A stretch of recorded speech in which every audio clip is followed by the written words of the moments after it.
마태복음 9강이죠. 9강 강의를 시작하려고 합니다. 일단 기도하겠습니다. 하나님 감사합니다. 오늘도 하나님께서 역사해 주시고 인도해 주심을 통해서 이 귀한 시간을 갖습니다. 듣는 자와 또 전하는 자가 하나 되어서 주께 영광 돌린 시간 되게 하시고 말씀이 위력이 되어 한 말씀을 통해서 잘 순종해 나가게 하옵소서. 예수님 이름으로 기도드립니다. 아멘. 할렐루야. 오늘 9강이죠. 마태복음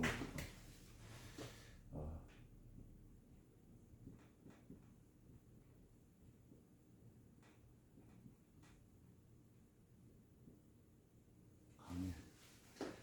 이 강의를 2강을 하는데 강의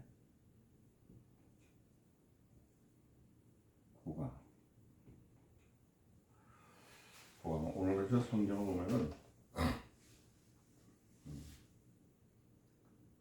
마태복음 오늘 5장 1절서부터 12절까지 내용을 보면은 심령이 가난한 자 복이 있나니 천국에 거처일 것이요 이렇게 시작을 합니다.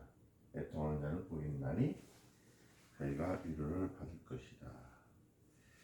이제 성경은 이제 여러분들이 읽어 주시고 시간이 많이 가기 때문에 바로 시작을 하게 됩니다. 그래서 천국이라는 말이 있죠. 천국이라는 말이 있어. 그래서 주제가 천국입니다. 천국. 우리가 참 기대해야 될 것이죠. 천국이라는 데가 무엇이 다른 것인가. 이 천국의 주제는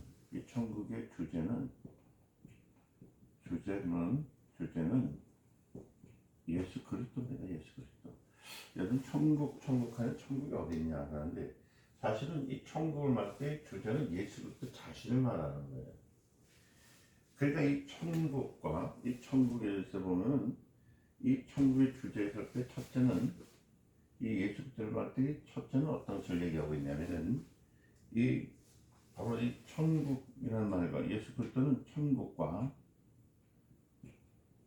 그죠? 두 번째는 무엇을 얘기하고 있냐면은 하늘나라에 대해서 얘기를 해줘요. 하늘나라. 세 번째는 무엇을 얘기하고 있냐면 아버지 집은 똑같은 이론이지만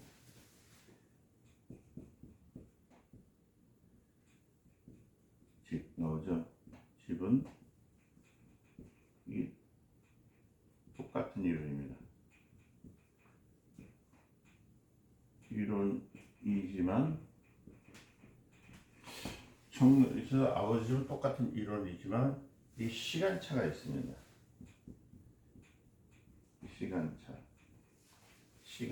시간차가 차이가 있어요. 시간 차이가 있어요.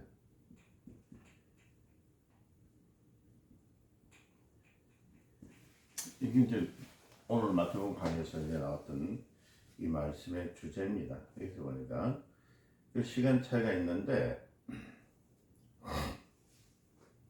자, 천국은 가까웠다고 하는 것은 뭐냐면 무엇을 얘기하면 사단이 존재하고 있는 사단의 그 왕국이 존재하고 있을 때에 그 사단의 왕국에 대한 그리스도의 징격을 위해 그리스도께서 징격하고 있을 때, 그게 다시 말하자면 여러분들 잘 아셔야 될 것은 뭐냐면 천국이 가까웠다는 것은 그 전에는 누가 가고 있었다고요? 어둠의 세상, 사단이 점령했던 세상이거든요. 그리고 바깥 어두운 세상이라는 말을 쓰잖아요.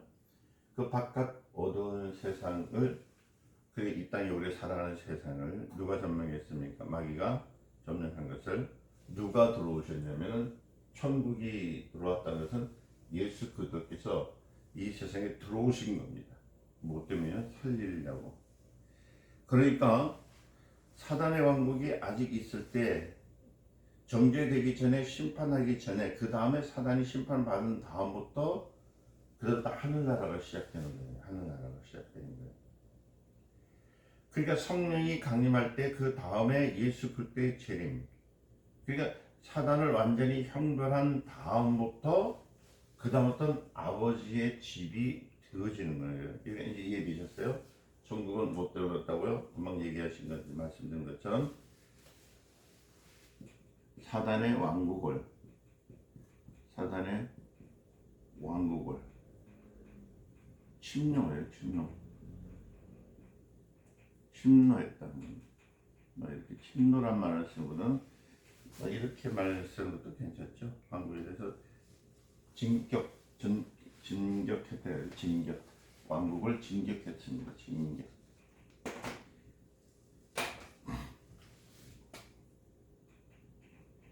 진격하신 거예요. 그러나 하늘나라라는 말을 썼을 때에 보세요. 사단의 왕국이 아직 정제되기 전에 그 다음에 하늘나라에 쓴 뜻은 뭐냐면 사단의 왕국을 심판하는 겁니다. 사단을 심판하러 오셨어요. 심판.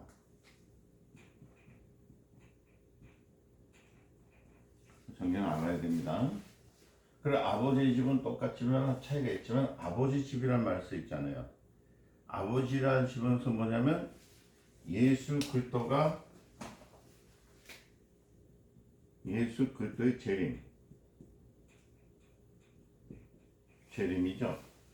재림 심판부터 세림 시작에서부터 그러니까 성령이 강림하심을 통해서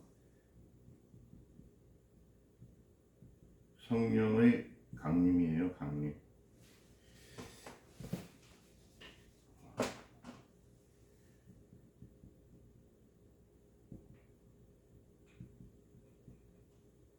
강림과 예수 그리스도의 재림, 이 재림을 시작할 때부터 누가요? 완전히 사단이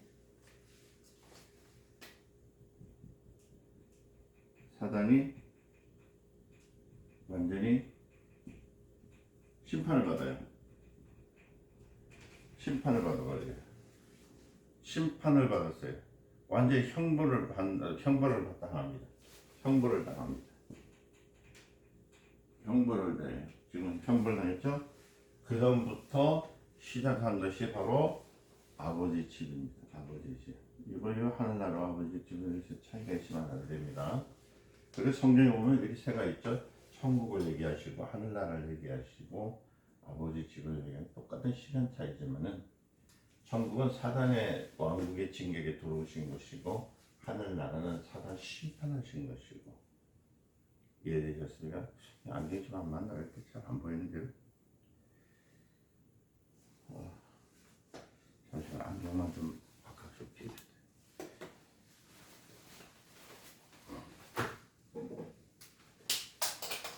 좀 이제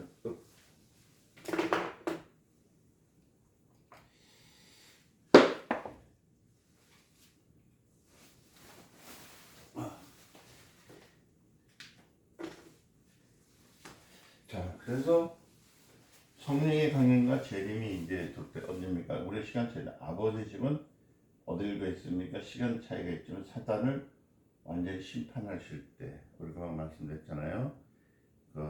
그리스도의 사단의 왕국이 존재했을 때 사단의 왕국에 대한 그리스도의 징계로 해가지고 왔을 때 사단의 왕국이 아직까지 있을 때 정죄되기 전에 심판이 되기 전에 그 다음에 사단이 심판을 받은 다음부터가 하늘나라입니다. 심판을 받고 나왔다. 심판을 받았잖아요. 그 다음에 사단이 심판받는 다음부터 하늘나라를 했잖아요. 그래서 성령의 강림 때서부터 예수 그리스도의 재림 이제 오실 때 그때부터 우리는 아버지 집에 가는 겁니다. 그 성경을 이렇게 우리 구분을 좀 해보시면은 그렇게 보이시겠죠? 자, 그 예수의 초림을 가지고는 천국. 그래 예수님께서 오실 때에 이 여기를 가지고선 예수의 초림이죠. 초림을 가지고 천국이라고 말을 하고 성령 강림으로부터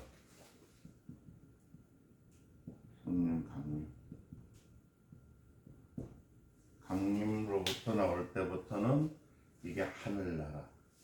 그 다음에 요거는 제가 좀 지울게요. 재림으로부터 예수님의 재림으로부터 재림이 되었을 때가 아버지시. 이렇게 하면 이제 여러분들이 구분하기가 쉬울 거예요. 자, 왜 그런가 하면은 이 천국이라고 할 때 나라는 나라가 대항해야 되잖아요. 그렇잖아요. 성경에 보니까 나라와 나라의 대항을 하게 했습니다. 자, 그래서 사단이 왕국이 있을 때에 나라는 나라가 대항했었기 때문에 그리스도를 천국이라고 합니다. 그리스도의 천국이라고. 그리스도가 이제 승리하셨잖아요. 그죠? 그러니까 예수 그리스도가 있다. 그리스도는 천국에 갖고 왔느니라. 그리스도가 오시는 천국에 갖고 왔느니라. 쉽게 이해를 하시면 됩니다. 그러나 그가 정죄를 받은 다음부터 권리를 받게 됩니다. 그죠? 그래서 예수님이 돌아가시잖아요. 어디로 이제 이제 죽으시고 뭐가 아니면 권리를 박탈당합니다. 정죄를 받은 다음부터. 그래서 예수님께서 그 다음에 부활하셨죠. 이제 부활하셔서 승리하셨어요.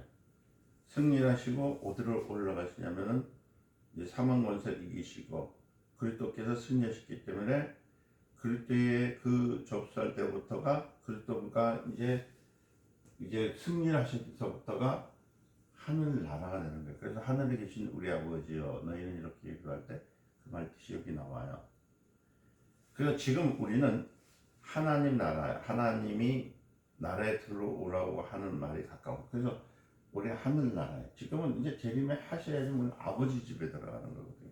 그래서 부활과 우리가 부활하시고 아버지 집에 들어갈 때 이 시간차는 똑같은 차이를 두고 있습니다. 그러나 완전히 이제 마지막 때의 심판 때에서 사단을 완전히 멸하실 때 완전 심판에 들어갔을 때에는 아버지 집에 들어가게 되는 겁니다.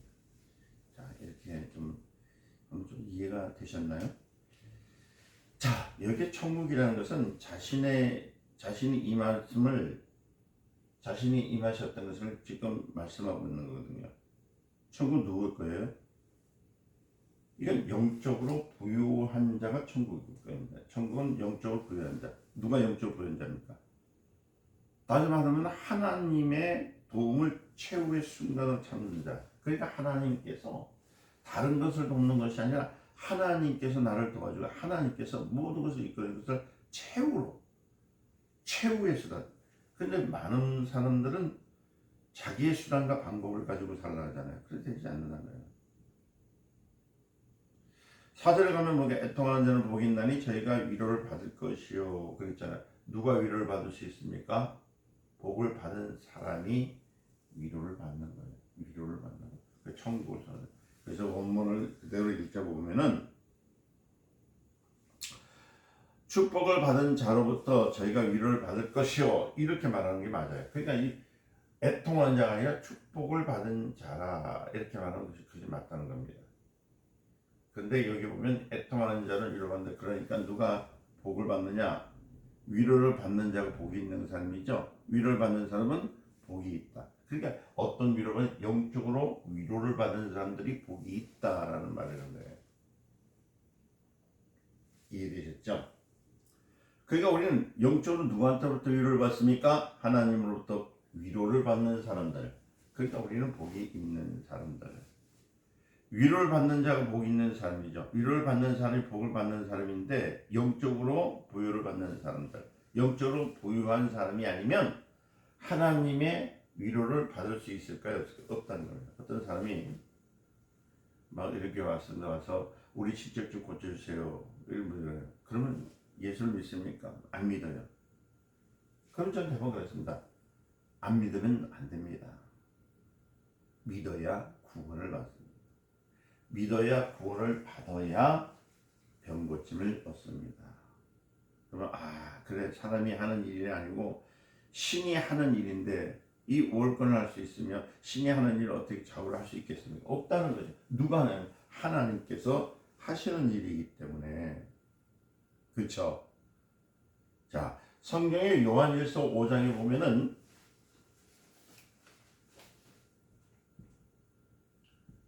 요일서 5장의 내용을 읽어보면은 거기에 사함을 받은 죄가 있고 사함을 받지 못한 죄가 있다고 했습니다. 사함을 받지 못하는 죄를 위해서 구하지는 않았어요. 항상 보니까 그러니까 모든 죄가 불의하지만은 사함을 받지 못하는 죄가 있다는 얘기잖아요. 안 묻는 죄는 구제할 길이 있다 없다는 거예요. 구제할 길이 없다는 얘기예요. 믿지 않으면 안 되는 거예요. 모든 죄를 위하여 주님께서 피를 흘려 주셨고 그들은 죄와 함께 다 용서했지만은 불신앙은 구제할 길이 있습니까? 없다는 거예요. 안 믿는 죄는 어쩔 길이 없던 거예요. 왜냐하면 요한복음이죠. 요한복음 말씀에 보면은 3장 18절의 말씀을 읽어보면은 하나님의 말씀에서 볼 때 맞지 않는 자는 이미 믿지 않는 자는 이미 심판에 이를 것이다. 그래 이 땅에 이미 정죄가 되어 있다는 겁니다. 그래서 그걸 구제할 수 있느냐 없느냐 하는데 그걸 구제할 수 없다는 거예요. 그러니까 위로를 받으려면은 우리의 병에 대하여 가난에 대해서 우리가 어려움에 대해서 위로를 받으려면 하늘의 위로를 받으려면 예수를 믿어야 되는 거예요. 예수를 믿어야. 그러니까 이 말은 영적으로 먼저 부유한 자가 되고 곧 영적으로 구원받은 사람이 축복받은 사람, 그 위로받는 사람, 애통하는 자란 얘기예요. 축복받은 사람이 위로를 받는 것, 이건 당연한 겁니다. 그러니까 여러분들 아무나 하나님께서 많은 사람 다 복을 주신다 생각하시면 안 돼요. 그래서 어떤 분들이 자꾸만 그렇게 얘기를 해요. 그래도 하나님께서 사랑이시라면서 지금 죽어가는 저 생명을 위해서 좀 고쳐주시면 안 되겠습니까? 그러면 그때 제일 먼저 해야 할 일은 주 예수를 믿으라. 그럼 너와 네 집이 구원을 얻으리라. 먼저 우리가 해야 할 일은 믿는 겁니다. 믿고 구원을 받아야 하늘로부터 위로가 들어오는 거예요. 이해되셨죠? 그래서 축복받는 사람은 위로를 받는다. 그게 애통하는 사람. 애통함으로써 또 위로를 받는데 어디에 대고 애통하냐면 막 무조건 아이고 막 울면서 애통하는 것이 애통이 아니라 애통이라는 것은 죄를 보고 우는, 그러니까 나 자신이 죄인인 것을 깨닫고 우는 자가 애통하는 자예요. 죄를 보고 우는 사람, 그 죄를 보고 우는 사람, 그러니까 얘는 다른 목적지에 운다는 것이 아니라 목적에 우는 것이 아니라 뭐 예를 들어 돈이 없어서 운다는 얘기가 아니고 죄 때문에, 죄의 까닭 때문에, 그러니까 정죄된 죄인은 멸망할 수밖에 없기 때문에 죄를 보고 우는 까닭에 위로받는다라고 말을 하는 겁니다. 죄를 보고 애통하는 사람, 그게 애통하는 자는 복이 있나니 그러냐 천국이 저희 것이요. 애통이죠. 애통하는 자는 복이 있다. 애통하는 자. 애통하는 자는 뭐하는 자? 죄를 보고 우는 자. 이 사람이 위로를 받아요.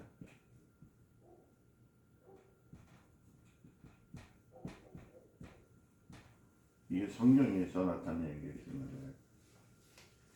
그러니까 죄를 보고 울고 죄를 보면서 우는 거. 죄를 보고 울게 하는 것이 뭐예요? 우리가 알다시피 이렇게 애통하기 위해서 죄를 보고 울게 하는 것이 바로 율법이죠. 율법. 모든 죄를 볼 수 있도록 하는 율법. 율법의 의미가 뭐예요? 너는 죄인이다. 그러니까 하나님의 말씀을 안 믿는 자에게 있어서 율법을 믿지 않기 때문에 율법에 의해서 정죄를 당하지 않으려고 하니까 죄가 있는 자입니다. 율법은 계속적으로 죄가 있다고 얘기를 하거든요. 그렇지 않습니까? 그러니까 율법이라는 것은 무엇을 얘기하고 있냐면은 죄를 보고 울게 하는 것이 율법이라는 거예요. 죄를 보고 울지 않는 사람은 율법을 모르는 사람입니까? 아는 사람? 모르는 사람이거든. 죄를 보고 우는 용고로 인해서 그리스도의 위로를 받을 수 있어요. 내가 죄인이다 할 때 누구로부터? 그리스도로부터 위로를 받는 것. 그때부터 천국이 시작한다. 좀 여러분들이 듣다 보면은 처음 들어본 말도 있지만 들어보긴 들어봤는데 이렇게 상세히 들어보지 못했기 때문에 약간 혼돈이 올 수 있습니다. 그럼 혼돈 오는 건 없어요. 그리고 우리가 왜 천국을 얘기했다가 하늘 얘기했다. 아버지 집을 얘기했는가. 그 구분을 해주는 겁니다. 이해되셨죠? 자, 죄를 보고 우는 영혼에서 그리스도의 위를 받았는가. 그러니까 우리 주 예수 그리스도를 우리 그리스도를 볼 때 그리스도는 죄를 보고 울지 않는 사람에게 대해서는 뭐를 하냐면 이 위로를 하는 것은 뭐예요? 위로를 받는다는 말은 이거 피거든요. 피. 이 보혈이에요.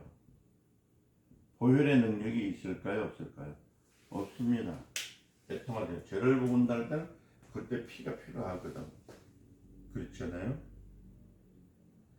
그러니까 그리스도의 피는 죄를 보고 오는 자에게 효력이 있는 것이지 죄를 보고 무관심한 사람에게 효력이 없다는 거예요. 그러니까 우리가 죄와 싸우되 얼만큼 싸우냐면 피를 흘릴 때까지 싸워야 한다고 히브리서 12장 4절에 말씀하신 것처럼 무슨 피, 누구의 피요? 내 피가 아니라 그때 피가 흐를 때까지. 그러니까 적과 싸우되 피를 흘릴 때까지 싸우는 것처럼 그만큼 죄를 보고 애통하는 사람, 즉 죄 때문에 애통하는 사람, 죄를 보고 우는 사람이 하늘에 위에 천국으로부터 위로를 받는 거예요.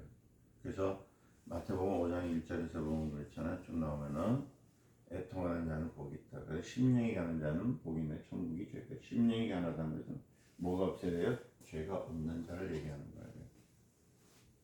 그럼 목사님 처음부터 심령이 가는 자부터 얘기하시죠. 그 얘기 했어요. 저번 주도 했고. 자, 조금씩 이제 말씀을 좀 더 들어갑시다. 그러니까 죄와 싸우다 어떻게 싸운다면 피 흘리기까지. 어떻게? 죄 있는 사람은 애통하는데 그 피가 누구의 피가 그때 피가 도달할 때까지 그만큼 강력하게 울고 주님 나는 죄인입니다 할 때에 어디로부터 천국에서부터 옮겨서 하늘의 위로를 받는 거라고 말하는 거예요. 그래서 마태복음 20장 마태복음 20장이죠. 20장 18절 말씀을 18절 말씀 28절이네. 28절 말씀을 읽어보면은 28절 말씀을 읽어보면은 뭐라고 말씀하냐면은 거기에 보면 내가 온 것은 섬김을 받으러 온 것이 아니고 뭐라고요? 섬기려고 왔노라. 그래서 도리어 모든 사람에서 대속물로 오신 분이 피를 흘려주시기 위해서. 피를 언제 흘려주세요? 애통할 때 흘려주신다. 그리스도에 오신 목적은 이유가 뭐 있어요? 그리스도 이 땅에 오신 목적은 설립한 것은 죽으러 오신 거거든요. 그렇잖아요. 죽으러 오셨다는 거예요. 곧 많은 사람들을 위해서 자신의 몸을 대속물로 주러 오셨다. 그러니까 회개하는 사람은 주님이 대속물로 주려고 왔으니까 죄를 보고 우는 사람을 위해서 전부 다 내주는 거야. 죄를 뭘 흘려줘요? 피. 예수의 사랑, 예수의 피가 이 안에 흘려주는 거예요.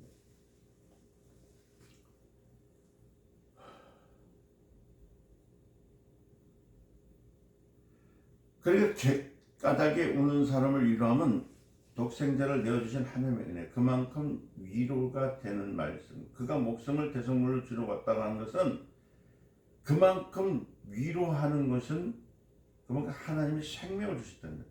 그렇다 목숨을 내주기까지 그만한 분량을 또 위로해서 주신 하나님의 역사.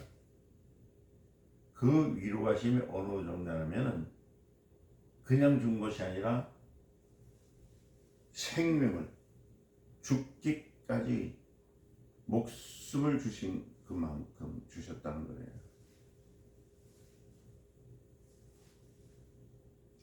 그게 연을 좀 잘해서 그래서 어디 가가지고 가부가 돼가지고 아이고 내 신사야 하고 우는 사람이 가서 어깨를 툭툭 안 됐어 하고 위로하는 위로가 아니라 여기에서 위로라는 것은 뭐냐면 여러분 아셔야 됩니다. 마태복음 28장의 말씀, 20장 28절의 말씀 보니까 어느 정도 위로할 수 있다고요? 인자가 온 것은 섬김을 받으러 온 것이 아니라 섬기려 하고 오셨느니라. 섬기러 오신 만큼 위로를 하러 오신 만큼, 얼만큼 목숨을 대속물로 주려 하는 것. 그러니까 죄를 속하기 위해서 목숨을 내놓은 하나님의 사랑. 그러니까 그리스도가 우리를 향한 위로라는 것은 죄를 보고 우는 자를 향하여 위로하는 것은 하나님의 목숨을 희생해서 주는 위로, 목숨을 내어주기까지 위로하는 위로의 분량을 우리에게 말하고 있다는 거예요. 이거 엄청난 분량인 거예요. 그냥 분하는 것이 아니라는 거예요. 이 목숨을 대속물로 주는 거. 그래서 여러분들이 그 하나님이 주신 우리 십자가를 볼 때 그냥 보시면 안 돼요. 그래서 마태복음 5장에서 애통하는 자는 복이 있다 했을 때 그냥 애통이 아니라 하나님의 위로를 받는데, 그 하나님의 위로는 뭐라고요? 보혈인데 어디까지? 목숨을 대속물로 준 거. 그 위로는 어느 정도의 위로가 아니라 엄청난 위로, 우리가 생각할 수 없는 위로. 그래서 사람이 그냥 위로하는 그 위로하고 상대가 되지 않는 거예요. 돈 몇 천만 원 준 거, 몇 백만 원 준 거 가지고 위로하는 그런 것이 아니에요. 아니, 판사가 죄인을 석방시켜주는 그 위로 그 정도가 아니라는 겁니다. 하나님의 아들이 세상에 내려오셔서, 이 세상에 오셔서 그 아들이 피를 흘리셔서 내가 지었던 모든 죄를 다 속죄하는 것. 하나님이 입으로만 하신 것이 아니라 그 실체를 아들을 보냄을 통해서, 사람들을 보냄을 통해서 아들이, 그렇잖아요. 그 실제 아들을 사람 보는 데서 사람 손에 직접 죽여서, 누가요? 사람을 직접 죽였죠. 피 흘려서 그 피를 보게 하시기까지 그 위로를 우리에게 주시는 거예요. 그래, 애통이라는 말 할 때에 이 피가 내 앞에 있다는 거예요. 그래서 여러분들, 기독교인들은 하나님의 위로를 받는 것이 정상이에요. 어떤 사람들은 하나님의 위로를 받는 게 맞습니까? 어떻게 받습니까? 물어보는 사람들이 얼마나 많으면. 그럴 때마다 제가 질문하는 게 답은, 당신은 하나님이 누군 줄 아십니까? 당신은 누구십니까? 크리스찬입니까? 아니면 아직까지도 예수를 믿고자 머뭇거리는 사람입니까? 이런 물어봅니다. 그럽니다. 나는 하나님의 위로를 받는 자입니다. 이런 묻습니다. 그렇게 물을 때마다 그 대답을 합니다.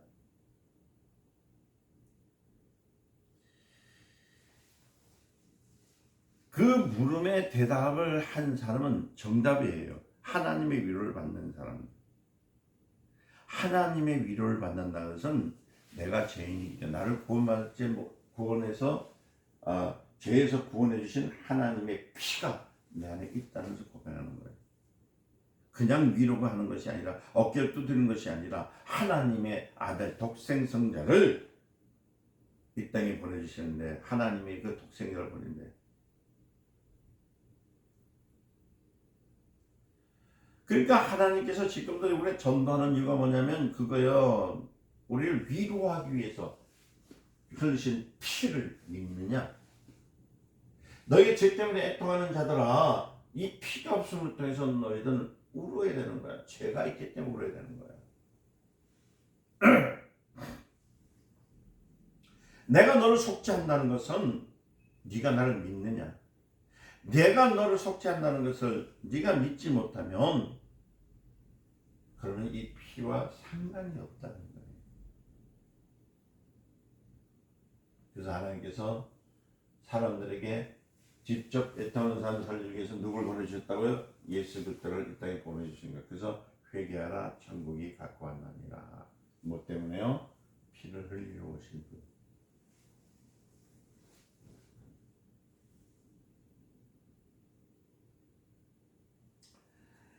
우리 주님께서 그래서 뭐냐면요, 아들을 뭐예요, 우리가 좀 알아야 될 것이 뭐냐면은 하나님께서 정말 하실 말씀인 거예요. 자, 너희들이 이런 말이에요. 내가 너희를 위로한다는 거 하는 그 증거를 내가 내놓을 테니까 너희가 그 증거로 죽이라는 거. 누굴 죽이라고요? 그래서 예수를 죽인. 그래서 사람이 예수를 죽인 것이거든요. 자, 그리고 예수님이 그 사람이 죽인 예수 그리스도를 누가 살리셨어요? 하나님이 살려주셨어요. 자, 하나님이 그 사람들이 예수님을 죽이셨기 때문에 그 아들 죽여서 하나님이 그 사람들 벌하시는데 벌하지 않으셨어요. 않으시고 아들을 살리셨어요. 그래서 우리에게 또 말씀하시길 뭐라면, 봐라, 내가 아들을 살렸잖아요. 니들이 내 아들을 죽였지만 내가 너희들 원수를 갚는 것이 아니라 너희들에게 오히려 그 피를 믿음을 통해서 살려주겠다. 여러분, 이거 크지 않습니까? 이래도 믿지 않겠느냐. 그래서 여러분들 마지막 심판 때 하나님의 심판은 뭐냐면요, 정당한 거예요. 지금 하신 말씀인 것처럼. 너희들이 믿지 아니하면, 그렇다면 아들을 죽인 죄까지도 다 너희들 책임을 져야 된다. 그게 불신의 문제는 그냥 문제가 아니에요. 그냥 예수 안 믿으니까 지옥 가고 예수 믿으니까 천국 간다는 그런 문제가 아니라, 여기는 이제 심각한 문제예요. 하나님의 답이, 문제가 여기 안에 있는, 하나님께서 우리 물으시는 질문이 이 안에 있는 거예요. 이렇게까지 너희가 죽인 내 아들을 그 피를 흘리게 했고 한 것을 내가 원수를 너희들에게 갚지 아니하고 오히려 그것을 너희에게 복으로 주기 위해서, 이해되셨어요? 믿는 자에게 구원을 이루어 주리라 하신 약속의 말씀을 안 믿었기 때문에 지옥을 가는 거예요. 참, 그래서 기독교는 지금 무엇을 놓치고 있는가? 우리 참 신앙인들이 점점 나약해지는 이유가 뭔가 하면 이 사실을 받아들이지 못해서요. 한번 생각해 보세요. 우리 손으로 하나님의 독생자를 죽이고도 그다음 피 흘렸잖아요. 그 피 흘렸는데 그 피 흘린 것을 가지고 그 피를 너는 죄인다 하지 않냐고, 너의 죄를 저 피를 본을 통해서 그 피를 의자를 떠서 씻으라. 그래서 그 때문에, 뭐 때문에? 피 때문에 너희가 애통한데 위로를 받는다. 뭐 때문에? 피 때문에 위로를 받는 것. 이것은 여러분 잘 생각해 보세요. 우주를 내줄 만큼은 그 가치가 있는 것도 아니고, 나에게 영원히 영생을 주는 정도의 가치가 아니고, 하나님의 아들을 세상에 내주고 아들을 우리에게 높게 하기까지, 아들을 우리 속에 완전히 움직일 수 있도록 신령한 음식을 주는데, 뭐라고 하냐면 예수님은 오히려 내 살은 참된 양식이요 음료로다. 음식이 음료수가 되게 하게 하는 음식이 여기 있다는, 그러니까 증거를 우리가 보지 않고 있느냐는 거예요. 아들을 우리 인간이 죽였어도 속죄하시는, 그리고 살려주시는 정도의 하나님, 그 모든 과거를 용서한다는 것 중에 아무것도 아니라는 얘기예요. 아들을 죽여도 용서한다는 것이니까 인간이 웬만한 것만큼 죄진 것도 문제가 아니라는 얘기잖아요. 하나님이 아들을 죽였는데 용서하는 정도니까 산더미 같이 쌓아놓은 죄다일 때도 문제가 아니라는 게 다 용서해준다. 그러니까 그분이 우리를 향한 위로라는 것은 분량이 작은 게 아니에요. 애통하고 위로한다는 말은 그게 아니라 뭐 엄청 우주보다 더 커요. 그래서 예수를 믿는 사람이라는 것은 위로를 받는 사람. 시작. 예수를 믿는 사람인 것은 위로를 받는 사람. 시작. 예수를 믿는 사람이라는 것은 위로를 받는 사람. 시작. 예수를 믿는 사람이라는 것은 위로를 받는 사람. 누구의 위로? 하나님의 위로를 받는 사람.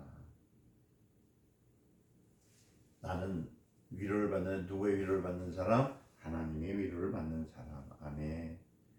하나님의 위로를 받는 사람. 그러니까 우리는 떳떳하고 기쁜 사람이에요.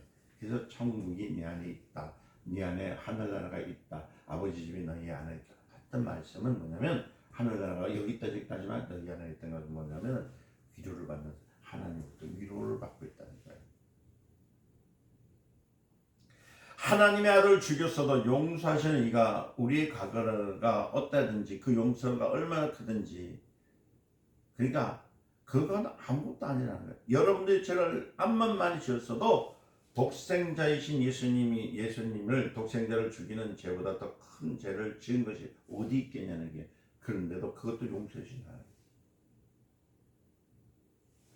여러분들이 죄를 암만 많이 지었어도 독생자를 죽이는 죄보다 더 큰 죄가 있겠습니까? 없다는 거예요. 하나님의 아들을 창끝에서 찌르고 피를 배에서 끄집어 내어서 죽였어도 나와도 죄보다 더 큰 죄가 어디 있겠냐는 거예요. 그래서 하나님을 직접적으로 도전하고 대항해서 죽여놓은 그 죄보다 더 큰 죄가 어디 있겠냐는 거예요.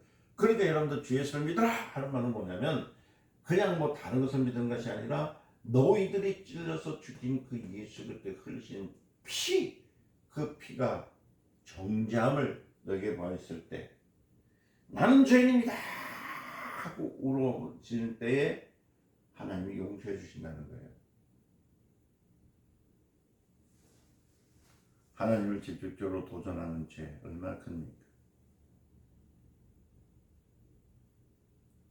위로를 받은 사람이 하나님께 등한히 하면은 안 되는 거예요. 그래서 하나님 앞에 등한히 하면 안 되니까 히브리서에 보니까 2장서부터 1절부터 4절 내용을 읽어보면 우리가 이같이 큰 구원을 등한시 여기면 어찌 피하겠느냐. 큰 구원을 어찌 피하겠느냐. 하나님이 우리에게 준 선물 가운데 최고의 선물이 위로하는 거예요. 위로를 받을 것이요.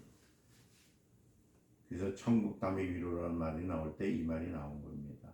그래서 조금 더 심각하게 생각을 좀 해볼 말이 많이 있습니다. 은혜란 말은요, 뭐냐면은 은혜란 말은 선물이죠, 선물. 은혜는 선물입니다. 은혜는 뭐라고요? 선물이에요, 선물. 이 선물이라는 뜻이 그냥이 아니라 구속을 해주신 피의 능력이라는 거예요. 하나님이 우리에게 주신 은혜 가운데 최대 은혜가 뭐냐면 바로 은혜 중에서 최고 큰 은혜가 뭐라고요? 위로받는 거예요. 위로. 여러분 하나님 위로를 받고 계십니까? 여러분 큰 선물 받으신 거예요. 하나님이 우리에게 주신 선물 가운데 최대의 선물은 뭐냐면 위로를 받게 하시기 위해서 예수 그리스도를 우리에게 보내주신 선물. 우리를 위해서 예수 그리스도를 우리에게 보내주신 선물.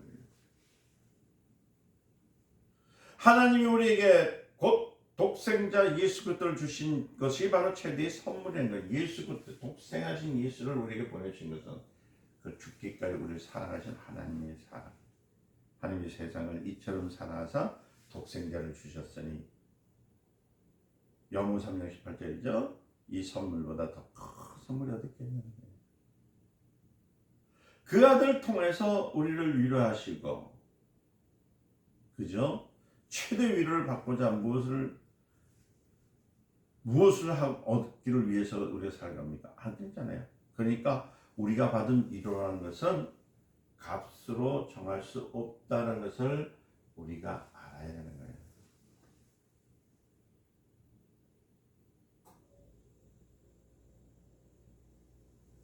사람들은 로또 복권 1000만 원 만들어도 그냥 입이 쫙 찢어지면. 근데 그것보다 더 놀라운 사실인데 이 사실에 대해서 감격이 없다는 거죠. 참, 그래서 죄가 참 무덤덤하게 사람을 만든다는 거예요. 그래서 주님이 나에게 이 큰 일을 주시니까 너무너무 감사해서 감당할 수 없기 때문에 내가 이 감사를 오늘날 내 목숨을 마감하는 날까지, 숙려하는 날까지 우리가 지켜야 할 것은 뭐예요? 하나님의 일을 통해서, 보혈을 통해, 예? 우리가 하나님 제사함을 받은 것을 감사하며 사는 거예요. 은혜로 사는 거예요. 순교하기까지, 죽기까지. 그러니까 오늘 우리가 주님의 은혜 감사하는 표정 있죠? 그 표정은 어디서 본다고요? 그때 흐르신 보혈. 그 여러분들 교회에서 예물을 드릴 때 감사하면 그냥 내시면 안 돼요. 그 감사라는 것은 구원의 감사 위로입니다. 우리 생활 속에서 감사도 물론 있어서 드리지만은 그것까지 되는 것이 아니라 예수님께서 죽으실 때 흘렸던 그 보혈의 감사. 주님은 나를 위로하셨다는 것은 그 표적으로 독생자를 주시고 세상을 이처럼 사랑하신 하나님의 사랑을 감사해서. 그래서 우리가 세례를 받는 이유가 있잖아요. 여러분들이 세례교인이에요.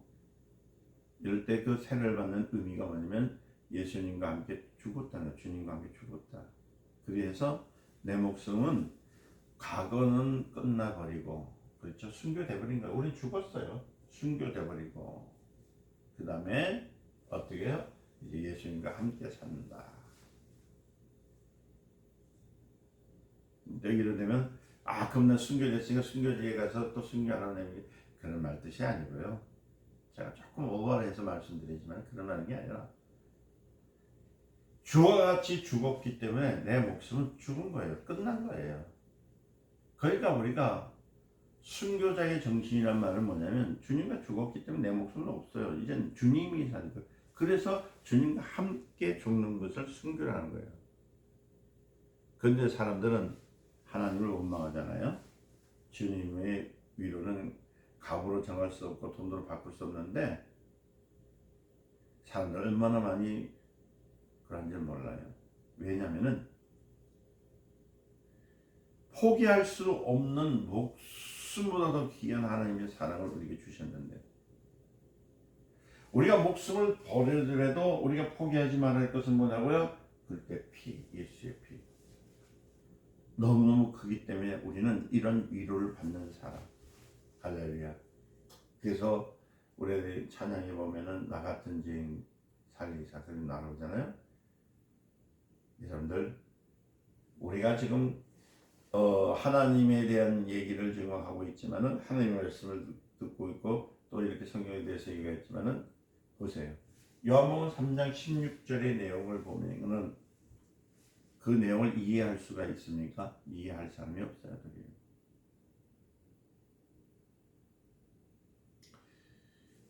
하나님 세상을 이처럼 사랑하사 독생자를 주신 것, 그분이 더 어떻게 할 수 있냐는 것.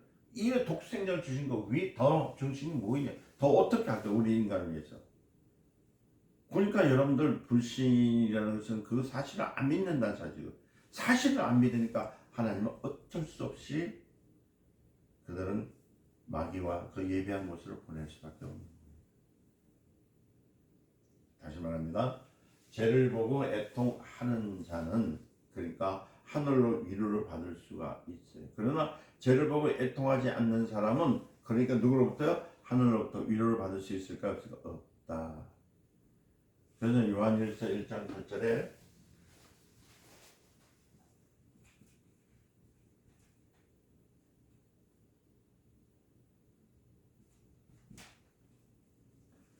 (1절) 8절 말씀을 여기서부터 여기 10절까지 보면은 10절 내용이죠.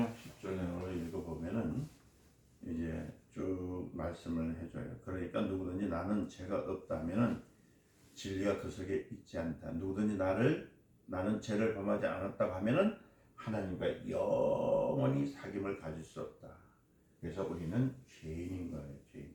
그래서 죄를 보고 우는 사람들, 애통하는 사람은 그러니까 그런 위로를 받을 것이요. 우리는 주님의 놀라운 위로가 그때 놀라운 위로가 여러분들의 있기를 예수 그리스도의 이름으로 축원드립니다. 자, 위로받은 사람.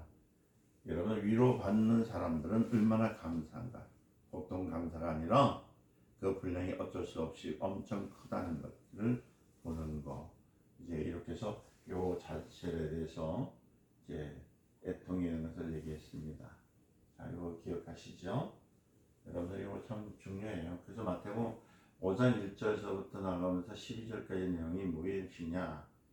그냥 달달 외우는 것이 아니라 하나님의 깊으신 뜻이 있음을 배워야 하는 거예요. 자, 그 다음에 5절에 보면 온유한 자란 말이 나옵니다. 그렇죠? 온유한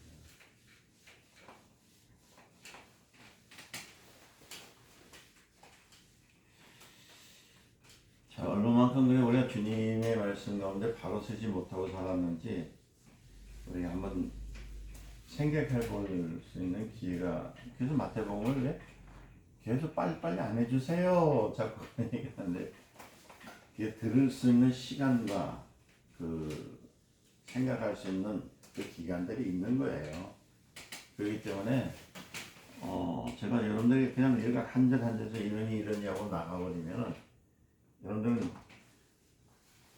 책은 띄었는데 그 다음은 잘 모른다라고 나옵니다. 자, 5절에 보니까 온유가 나옵니다. 온유한 자, 온유한 자는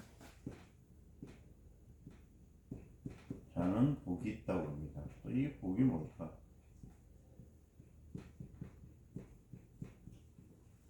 온유한 자는 복이 있나니.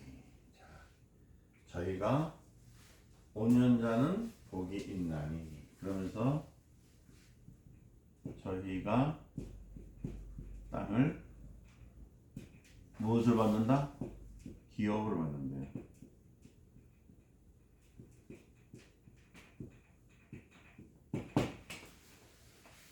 받을 것이야, 받을 것이야, 받을 것이야.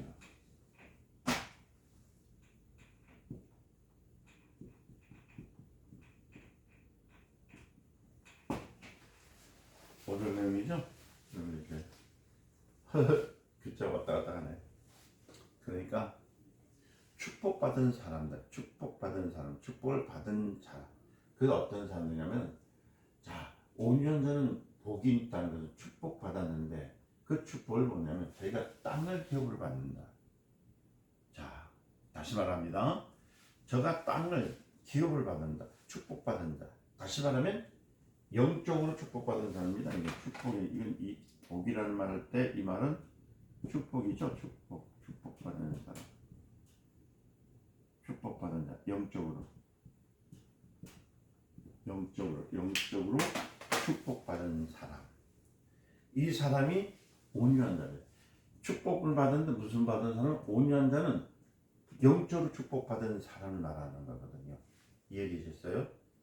그러니까 그 사람이 곧 온유한 사람인데, 이 온유한 사람은 땅을 기업받는데 어떤 땅을 받느냐, 이제 이걸 얘기할게요. 자, 세상 사람들이 온유하다는 것은 뭘 얘기하고 있냐면 멍청한 것을 얘기하죠. 온유하다라는 것은 아무 생각 없다는 뜻과 비슷해요. 그래서 성경에서 온유라는 말 때는 이 온유라는 말은 뭐냐면 하늘로 축복을 받은 사람은 하나님으로 영적으로 하나님으로부터 축복받은 사람은. 그러니까 여러분들 잘 들으셔야 돼요. 말씀을 잘 알아야 돼요. 예수 그리스도께서 위해서 죽으신 것은 여러분들 기운이 없어서 죽은 것이 아닙니다. 자꾸 뭐 힘이 없어서 죽은 것처럼.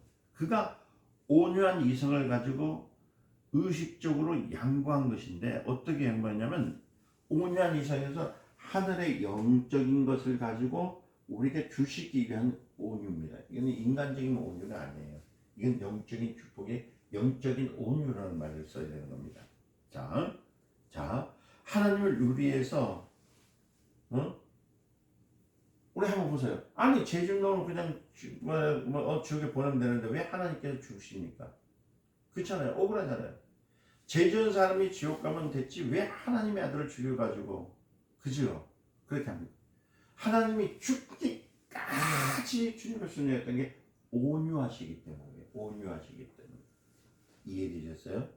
이 온유란 말 잘 드세요.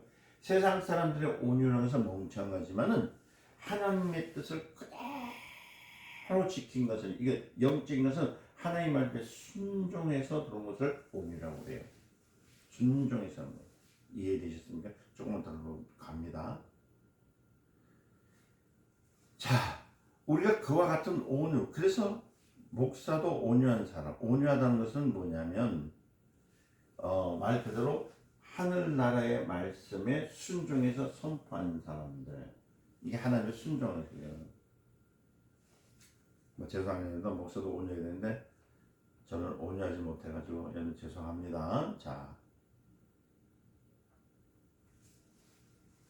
자, 온유라는 말은 뭐냐면 의식적으로 양보하는 거. 그러니까 공부하는 것이나 경험적인 것이나 능력적인 것이나 신앙적인 것이나 월등히 앞섰지만 일부러 그 사람을 내세워서 양보하는 것. 무슨 말인지 이해되셨나요? 다시 할까요? 자, 온유하려면은 의식적으로 양보하는 것인데, 공부해서 내가 많이 배웠다고 잘난 척하는 것이 아니에요. 내가 경험이 많다고 해서 사람들 다스리는 것도 아닙니다. 내가 능력이 많다고 해서 사람들 깔보는 것도 아닙니다. 신앙적으로 앞섰다고 해서 어린 사람은 업신여기지 않습니다. 자, 월등히 앞섰지만은 일부러 그 사람을, 그러니까 일부러 다른 사람을, 나보다 약한 사람을 앞세워서 양보하는 것을 온유라고 해요. 온유. 내가 글을 안 씁니다. 왜냐면 더 나가기 때문에 그렇습니다. 자, 아니 꺾고 멕시코로도 의식적으로 양보하는 것. 이해되셨어요? 아니 꺾고 정말 막 멕시코로도 의식적으로 양보하는 것. 예수 그리스도가 땅을 차지했죠. 천국을 차지했잖아요. 이거 오셔서 세상을 의식적으로 양보했기 때문에 세상을 얻은 것 같이 모든 사람이 똑같다는 겁니다. 그러니까 그리스도의 의식적으로, 그리스도가 의식적으로 자기가 양보함으로써 이 세계를 다 얻은 것처럼, 다시 말하면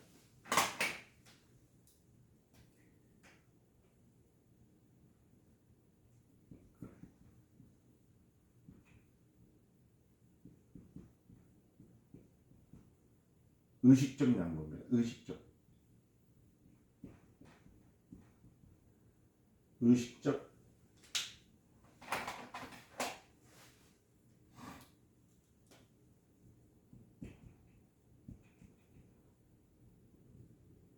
의식적 양보. 그냥 온유한 자라는 것은 그때의 양보인데, 아까 얘기했던 것처럼 모든 공부하는 것이나, 또 적어줘야 되겠네요. 공부하는 것이나, 그렇죠? 경험적이나 우리가 공부하는 것이나 경험적이나 능력이나 신앙적인 것, 이 모든 것들을 의식적으로 양보하는 거예요. 의식적으로 양보하는 거예요. 의식적으로. 아니 꺾고 매식 꺾지만 누구한테요? 우리 인간들에게 그래 하셨잖아요. 이게 온유입니다. 온유한 자 복이 있는. 땅을 기업으로 받을 것이고 전 그리스도께서 땅을 전복하셨죠. 사단의 땅에 오셨잖아요. 이 땅에 오셨잖아요. 세계를 다 얻은 것처럼. 그러니까 여러분들, 우리가 어떤 지역이나 어떤 곳에 있을 때 여러분 싸우고 다투려고 하지 말고 누구의 온유? 그렇게 온유함을 얻어야 되는 거예요. 양보를 하니까 여러분들마다 기독교인들 보면 때까치 같아. 조금 한다고 막. 그리고 또 하나님의 이름을 망명되게 일컫지 말랬는데, 조금만 알고 조금만 짓불 넣고는 감히 말이야 목사한테 대들고 말이야, 감히 장로에게 대들고 말이야, 감히 교회에다 반항을 해. 너 하나님께 저주받을 것이야. 막 이러면서 사람들에게 막 공포감을 유지하는 사람들이 얼마나 많은지 몰라요. 교회들 좀 그렇잖아요. 조금만 안 되면 그렇잖아요. 감히 예수 믿는 사람들 하늘이 저주받아 막 그런 온유한 자가 되지 않습니다. 온유한다는 것은 뭐냐면은 그때 양보하신 것처럼 의식적인 양보 모든 거 다 들어있지만 그를 위해서 우리는 뭘 하냐면 하나님의 축복을 가지고 우리가 의식적으로 양보를 해야 됩니다. 뭔 양보를 하냐면은 그들에서 대적하고 대항하고 싸우는 것이 아니라 오히려 그때 보혈을 가지고 예수 준 영적인 축복을 가지고 그 땅을 향하여서 정복을 하라. 이게 하나님 말씀이에요. 그게 여러분 보세요. 우리가 어디 명성교회가 있지만 이 명성교회 주변에서 제가 막 거칠게 해보세요. 여기 있는 사람들이 좀 오겠습니까? 우리 좀 때 땅을 얘기했을 때 이 땅이란 말은 예레츠란 말을 쓰거든요. 예레츠란 말인데 이 땅이라는 것은 여러분 아셔야 되는 것이 이 땅은 우리가 밟고 있는 땅도 되지만은 이거는 흙이란 말도 됩니다. 흙이죠. 근데 이 흙은 이 땅의 지구에만 있는 것이 아니잖아요. 그죠? 지구에만 있는 게 아니에요. 우주도 있습니다. 그냥 사람 누구를 뭐로 만들었어요? 흙으로 만들었잖아요. 그죠? 사람도 흙으로 만들었어요. 그러니까 땅 했을 때 이 땅은 우리가 밟고 다니는 흙을 말하는 것도 있지만 이 땅은 사람을 말할 수도 있습니다. 이 마음을 얘기할 수도 있어요. 그 땅을 개울받을 것이요 했을 때 온유한 것이 그 땅에 들어가면 범죄자 그 죄를 지는 사단의 그 역할을 했던 것이 물러선다는 얘기거든요. 좀 고차원적이죠. 그래서 저희 강의를 이제 계속 들어야지 처음부터 갑자기 9강 들고 10강 들어오면 이게 안 돼요. 그래서 제가 이걸 점점 이렇게 낮춰가면서 가지만 시간을 흘리게 했던 이유가 그 말이거든요. 자, 조금만 더 들어가 봅시다.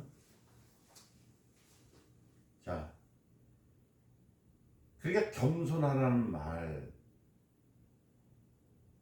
그러니까 온유하다는 것은 하나님의 영으로 채워지고 그러니까 이게 온유한 자는 그때 보혈로서 씻음 받아야 하나님의 위로를 받았기 때문에 온유한 자거든요. 온유한 자는 영적인 축복이 있는 사람은 내가 있는 곳에 내가 나 만나는 사람, 내가 만난 곳에 모든 것을 기업으로 만드는 것은 내가 움직이게 한다는 겁니다. 좀 어렵죠? 좀 있으면 이제 더 그 내용으로 들어갑니다. 자, 그래서 하나님은 우리에게 주신 놀라운 사실들이 뭐냐면 우리는 여러분들이 겸손하게 자신을 양보할 수 있도록 하는 것. 양보란 말, 이 양보란 말을 하게 겸손해야 되는 겁니다. 뭐냐면 항상 자기를 낮추고 사람을 높여주라는 얘기거든요. 누가 영적으로 부유한 사람이냐면 예수님께서 말했잖아요. 내가 12영도 더 되는 천사를 보내서 정도로 오게 할 수 없겠느냐. 그리하면 어찌 아버지의 뜻이 이룰 수 있겠느냐. 자, 우리는 지금 우리 자신이 그렇게 할 수는 없지만은 예수님께서 하신 말씀대로 살아요. 주님이 그래서 하신 거예요. 그러니까 저들을 내가 완전히 내 마음속에 마음에 안 들고 정말 어떻게 막 할 수 없는 사람들이지만은 저걸 오늘 당장 주님 앞에 기도해서 하늘에 있는 12영이 된 우리 예수님께서 했잖아요. 12영이라는 것은 어마어마하거든요. 그 영이 들어와가지고 저를 멸하면 다 안 죽겠냐. 근데 낫더라. 네. 저들이 믿을 때까지. 그게 하나님의 법칙이에요. 그래서 여러분들 성령님들 제발 다투지 마세요. 양보에 온유한 마음을 가지셔야 돼요. 좀 못한 사람이 있으면 아이고 못 배워서 그렇겠지. 좀 잘난 사람이 있으면 나보다 많은 걸 가져서 그렇겠지. 이해되셨어요? 나보다 똑똑한 사람이 있으면 나보다 학교를 많이 갔겠지. 이런 식으로 표세요. 그리고 누구한테 하냐면은 하나님 앞에 맡기시라는 거예요. 영적으로 우리 하나님의 복을 잃지 않기 위해서 우리는 뭐냐면 예수 그 때문에 누구를요? 마귀를 향하여 떠나갈 자다 사라질 자다 하라는 거예요. 여러분 성경에 보니까 말구의 길을 누가요? 베드로가 칼로 베었잖아요. 그때 예수님께서 뭐냐면 내가 힘이 없어서 당한 것이 아니다. 내가 지금 한 것은 양보하는 것이다. 온유하게 양. 왜? 아버지의 뜻을 위해서 양보하는 거예요. 내 뜻을 위한 것이 아니라 아버지의 뜻을 위해서. 그러니까 내가 의식적으로 내 권리를 포기함을 통해서 하나님의 땅이 하나님의 뜻이 이루어지고 그래서 그 땅의 많은 생명들을 살릴 수 있는 길로 가는 것이다. 이게 바로 온유한 자라는 얘기예요. 이해되셨습니까? 그래서 그가 포기함으로써 그렇게 원수를 갚지 않는 것, 이건 마치 여러분과 나에게 똑같은 얘기라는 것을 우리가 좀 기억하셔야 되는 거예요. 우리가 온유는 우리의 권리입니다. 그러니까 온유는 우리의 권리를 포기하면 안 됩니다. 의식적으로 스스로 포기하는 권리, 내가 못나서가 아닙니다. 공부를 못해서도 아닙니다. 경험이 없어서도 아닙니다. 능력이 없어서도 아닙니다. 신앙적으로서 부족해서도 아니에요. 다 갖췄지만은 그러나 하나님의 뜻을 위하여서 그리스도께서 양보하신 것처럼 양보하는 마음이 온유한 자, 그 축복을 받은 자. 그래서 그런 사람은 땅은 사람도 없고 뭘도 없고요, 모든 걸 다 얻어요.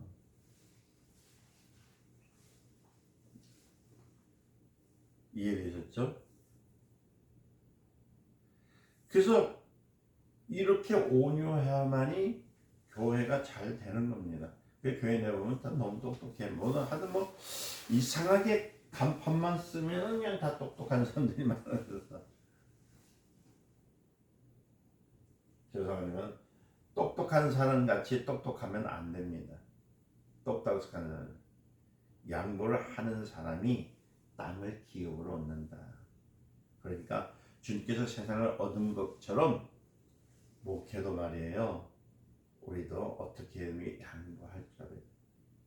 그래야 목회하는 자가 땅을 기업을 받는 거예요. 집사님도 땅을 기업받는 겁니다. 권사님 땅을 기업받는 거예요. 뭐 장로도 땅으로 기업받는 거예요. 여러분들 장사하는 사람들도 마찬가지잖아요. 장사하는 사람 가보면 막 자기 콧대를 높여서 안사람 마시오 가시오 하면 그 누가 갈 수가 있겠습니까? 그렇게 안 합니다. 그 장사하는 사람 가만히 보면요 얼마나 오냐입니까? 속이 배알이 그 귀한 물건을 들었다 놨다 얼마에 깎아달라고 속이 얼마나 문드러지겠어. 그런데도 참잖아요. 이와 같이 영적으로 부유한 사람은 온유한 자입니다. 어떤 사람? 영적으로 축복받은 영자는 그런데 모든 것을 양보할 수 있다.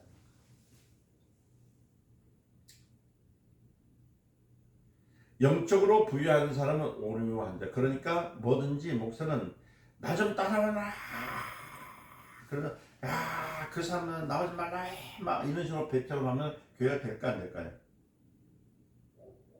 안 돼요. 요즘 목사님들 뭐 저도 옛날에 그랬거든요. 갈 사람은 가고 올 사람은 오고 손을 잡지 않습니다. 아이고 그냥 누가 오겠습니까? 그러니까 작은 교회 다야죠. 지금 오늘 보니까 어떤 목사님 한 분이 계시거든요. 그 교회로 권사님 한 분 계셨는데 그 노 권사님이 그도 70이 넘으셨으니까 그 교회 오래 계셨잖아요. 목사님이 항상 가서 나가가지고 뭐 하냐면은 그거 하는가 봐요. 그 농사를 짓는가 봐. 참 죄송합니다. 저도 목사지만은 이 목회자가 돈 버는 길을 알게 되면요 목회 안 하더라고요. 목회자는 돈 버는 길을 아는 것이 아니라 영적인 일을 많이 해야 됩니다. 저는 저 같은 경우도 뭐 돈 벌러 나가는 일은 없지만은 그러니까 뭐냐면 자기 주머니가 호주머니가 두둑하니까 있잖아요. 그 권사님이 한 달 내내 제가 뭐 그거 거저 해봐야 10만 원도 안 되거든. 어떨 때는 뭐 15만 원도 되고 하니까. 근데 다른 사람 직업인들을 볼 때는 뭐 50만 원도 나고 30만 원도 되니까 거긴 다 보이지만 그 장로님 권사님 보이지 않았는가 봐. 그러니까 자기 마음에 안 든다고 가세요. 우리 교회 제명입니다. 이제 우리 교회 나오지 마세요. 이랬다는 거예요. 그렇게 다 내어 쫓아놓고서 이제 자기 교회는 자기가만이 신령한 것처럼 자기 교회가만이 그건처럼요. 그렇게 나섰다는 거예요. 그 교만한 거거든. 결국은 그 교회가 지금 사람이 적습니다. 문제 없는데 그 양반이 노회장하고요. 노예를 막 들어와가지고 똑같이 그러다 보니까 노예 내에서 문제를 일으키더라고요.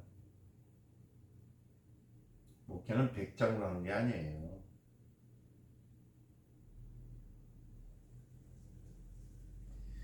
속은 상하지만은 속이 상해가지고 소리는 좀 낼 수 있지만은 백장을 가지고 하는 것이 아니에요. 온유함을 가지고 하는 거예요. 그래서 저도 역시 하나님 말씀을 생각할 땐 백장을 가지고 하거든요. 그러나 그들에게서 생명이 안 들어간다고 제가 그렇게 뭐 닥달하거나 고함지르는 일은 아닙니다. 뭐냐면 또 차근 생명이 들어갈 때까지, 그렇죠? 그렇게 하는 겁니다. 그래서 온유한 자는 복이 있나니 할 때에 온유는 어떤 축복이요? 양보예요. 양보하면 복이 있다. 기업하시는 분들, 여러분들 또 어떤 뭐 정치나 뭐든 하시는 분들은 예수님을 온유를 배우시길 예수님 축원드립니다. 그래야 땅을 기업을 받는데 사람도 받고 물질도 받고 모든 것을 받을 수 있습니다. 그 다음에 뭐예요?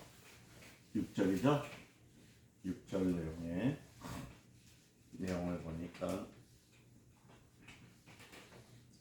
이렇게 설명해 주니까 좀 알아들으실 수 있을까요?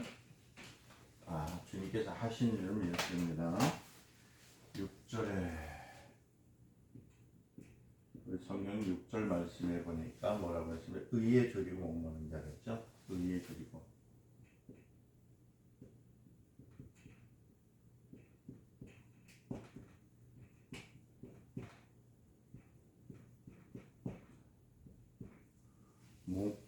목마른 자는 복이 있나니, 그 다음에 이 사람은 뭐라고요? 의에 줄이고 목마른 자는 교회가 배부를 것이다. 그래서 영적인 부를 준다. 나는 영적인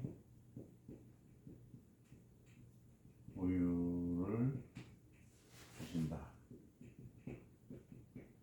의에 줄이고 목마른 자는 내가 배부를 것이요 라는 말이 이제 쓰죠.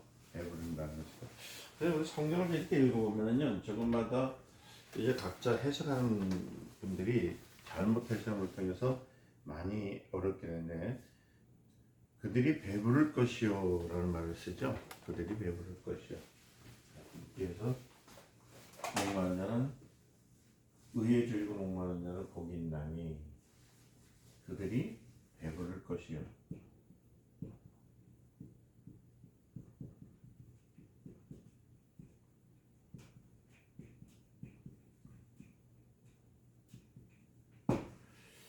영적인 부유. 거꾸로 써도 모르겠어요. 여러분 아셔서 이제 들어가야 될 겁니다. 말씀을 보시면 되죠. 자, 봅니다. 근데 의에 줄이고 목마른 자는 배부를 것이라 하니까 잠깐만 여러분들 이 배부른다는 이 밥통을 얘기하거든요. 이 배라는 이 배를요, 육적인 것을만 자꾸 생각. 배부르다. 우리 6, 70년대에도 이 말씀 가지고 오해를 많이 해요. 그래서 의에 줄여서 거룩하게 살게. 그래서 장로님들이라든지 우리 목사님들이 그 의를 위해서 어떻게 살았냐면은, 이렇게 배가 고프더라도 어떻게 살았냐면요, 여러분 아시죠? 성미 아시죠? 성미하는 의미도 물론 그 목사님들 못 사시니까 그 당시에는 어려우니까 십시일반 우리 성도들이 쌀을 10분의 1씩 끼워가지고 있잖아요. 매 할 때마다 그거를 이제 갖다 드리는 게 성미 위로거든요. 근데 위에 이제 그 성미를 하다 보니까 목사님들이 뭐라고 설계했냐면, 그 당시에는 목사님들 되게 가난했어요. 배가 고프잖아요. 그죠? 그래서 성도들한테 부담을 주기, 이제 성미가 들어오면 밥을 먹고 성미가 안 들어오면 밥을 못 먹으니까 성도들에게 부담을 주지 않기 위해서 배가 꼴꼴해도 그때 참는 거야. 참고 있다가 있으면서 어떠냐면, 주야 내가 오늘도 금식합니다 하면서 그걸 또 설교를 하면서 또 그렇게 성도들 부담감을 주는 거예요. 그러면서 성경을 다 그러면서 배가 고프니까 당연히 여러분 잘 들으세요. 오늘날 목사와 옛날 목사님 차이 뭐냐면 옛날 목사님도 배가 고팠어요. 그러니까 당연히 고개를 숙입니다. 그리고 걸을 때도 이렇게 빨리빨리 걸으면 배가 빨리 꺼지고 죽 먹었으니까 힘이 빠지니까 어떻게 그러니까 이렇게 그냥 겸손하게 보이는 거예요. 그래서 목사님 그러다가 옷도 그냥 다 떨어져가는 옷 있죠. 너덜너덜한 거 깨끗하게 입죠. 머리도 단장했던 거 단장한 좀 맨날 주여 주여 주여 주여 하다가 나중에 주여도 여러분들 자꾸 주여 주여 하다 보면은 뜻없이 주여 주여 하면 주교가 돼요. 그러니까 주여 그러니까 여러분들 그 성도들 볼 때는 야 우리 목사님은 의에 줄여서 목마른 자가 되니까 그렇게 하는 거다. 목사님도 또 그렇게 하는 거야. 그렇게 하면 안 돼요. 오늘날 목사들은요 단백질 가다했기 때문에 이렇게 못해요. 다 등피고 생겨요. 이렇게 교만하게 보여. 좋은 옷 입고 좋은 세상이 얼마나 좋은데요. 그러니까 그런 비교하지 마시라는 얘기예요. 성경대로 비교하세요.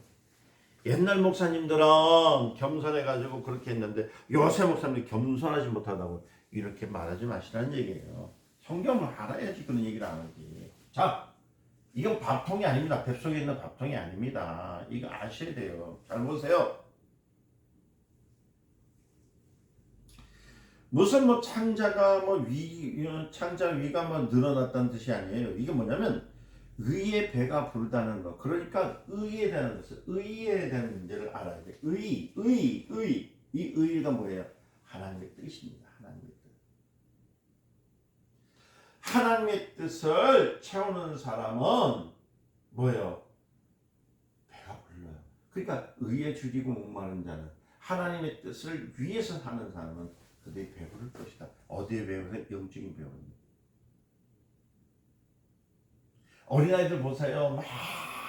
막 울잖아요. 응애으로 엄마가 가서 저거 다 막 딱 넣으면 어떻게 해요? 그냥 그때부터 좋아가지고 힘들고 막 웃잖아요. 그건 뭡니까? 배가 부르니까 만족하다는 뜻을 보는 거예요. 어린아이는요 배가 고프면 엄마를 찾습니다. 그러나 배가 부르면 엄마 안 찾아요. 왜? 자기 노는 게 만족스럽거든. 세상 보는 것도 좋고 다 좋단 말이에요. 의에 줄이고 의에 목마른 자는 의의 만족을 느낀다라는 이 묘한 이름의 여기 있어요. 그래서 여기에 요한이 말하는 거 있죠. 의에 줄이고 목마른 사람은 만족을 느끼는 것.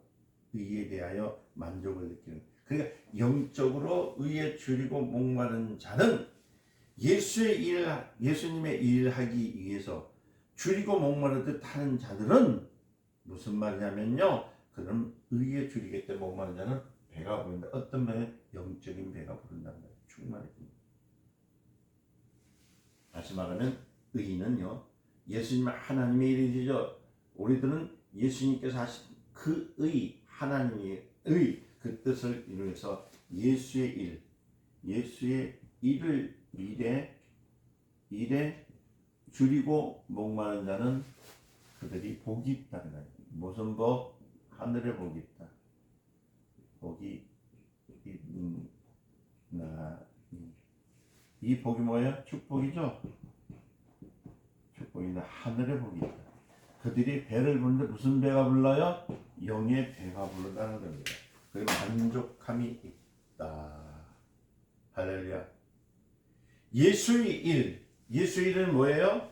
줄인 사람들이 말이죠. 줄인 사람이죠. 예수의 일에 줄인 사람. 예수의 일에 줄인 사람은 목이 마르다는 거죠. 무슨 목이 마르다. 그러니까 배고픈 사람에게 배가 부르는데 그렇잖아요. 맞잖아요. 배가 고픈 사람에게 배가 부르는데 뭐 어떻게 해요? 이제 방가는 사람이 왔을 때 내가 배가 불렀을 때도 어떻게 해요? 별로 그렇게 반갑게 생각 안 해요. 배고픈 사람은요 무조건 뭐 밥 하잖아요.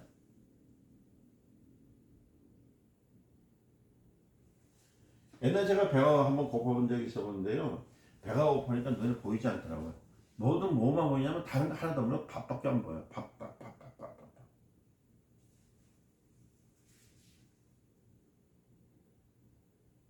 그래서 밥을 똑같이 이렇게 퍼거든요. 똑같이 밥그릇에다 밥을 꺼내도 내 밥그릇이 더 적게 보여. 우리 아버지 밥그릇이 더 크게 보인다고. 그래서 먹으면서 그냥 저거 좀 한 번 더 먹고 싶어서 참 눈치를 자꾸 보고. 그러면요 어떻게 생각하면 아버지가 보다 안 되니까 자기 밥을 이렇게 냉겨놔. 옛날에 근데 밥을 냉겼죠. 왜 안 드세요 식사를 하면 그 애들 먹이려고. 저 같은 경우 혼자 컸지만은 여러 가정에 있는 사람들 그 많이 느꼈을 거예요.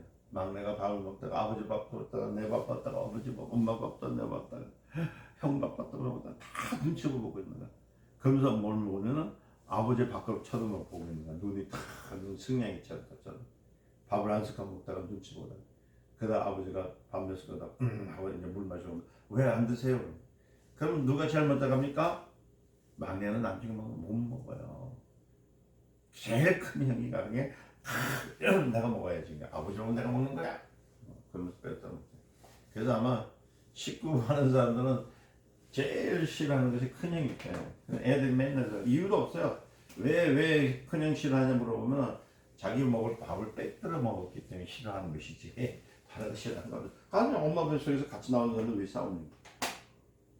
밥값 싸우니 밥값 싸우.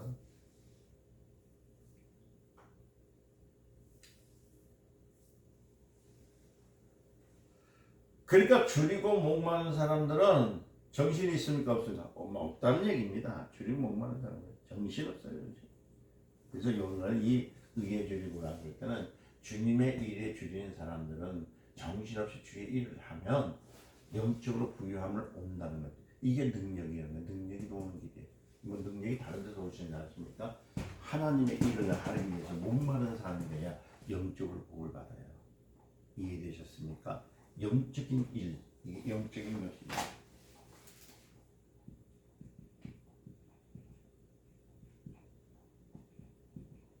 영성이라고 그래요.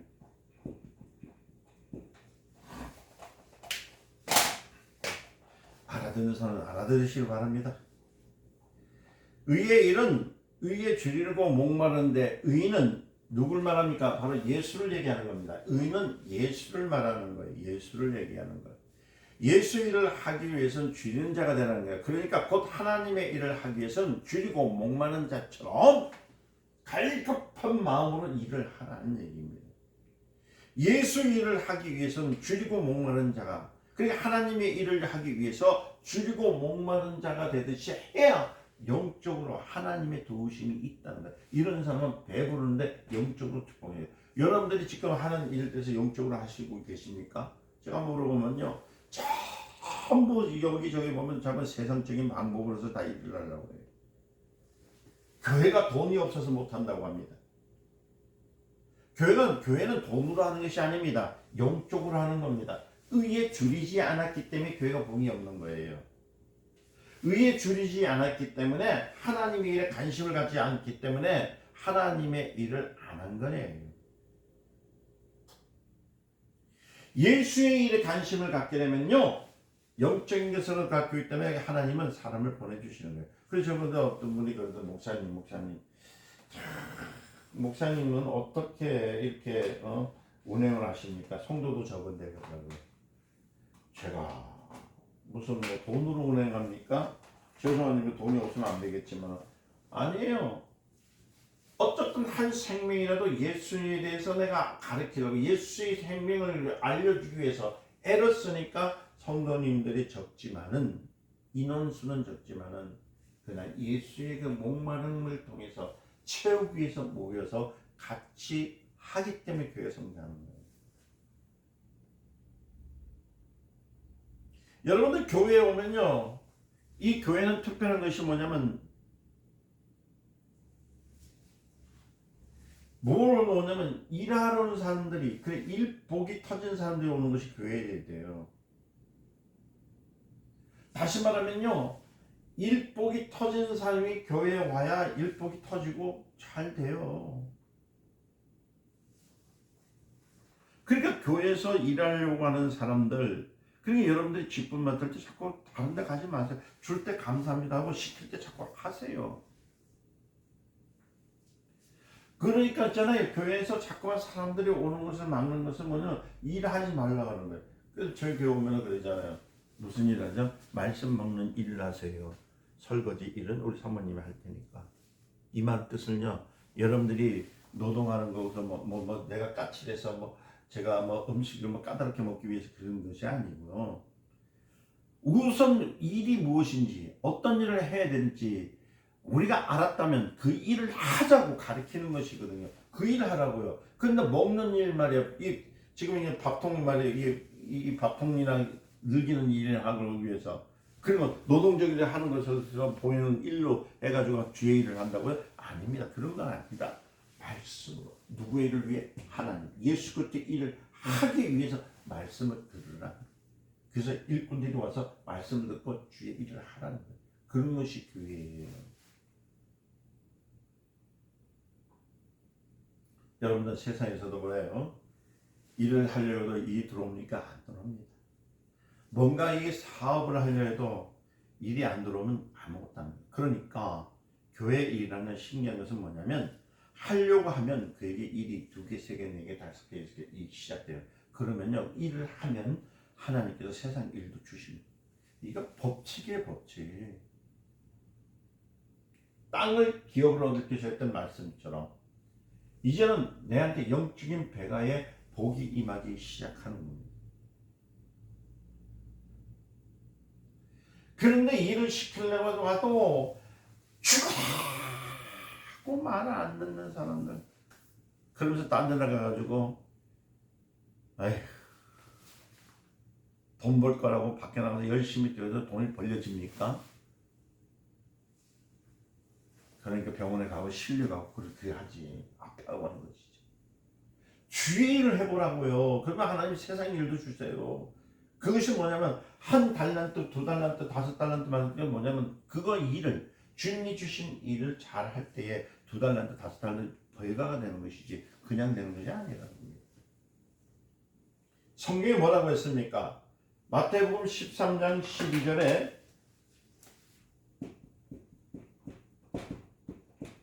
12절 내용을 읽어보면 그건 뭐라고 했습니까? 있는 자는 받아서 넉넉하되 없는 자는 그것을 뺏는다. 그러니까 있는 자는 자꾸 있게 하시는 하나님의 원리가 이게 있어요. 의에 즐겨 목마른다. 그러니까 성도는 누구의 일? 주의 일에 목마르나야 돼. 그래야 세상 일, 땅을 정복해. 이거 알아야 됩니다.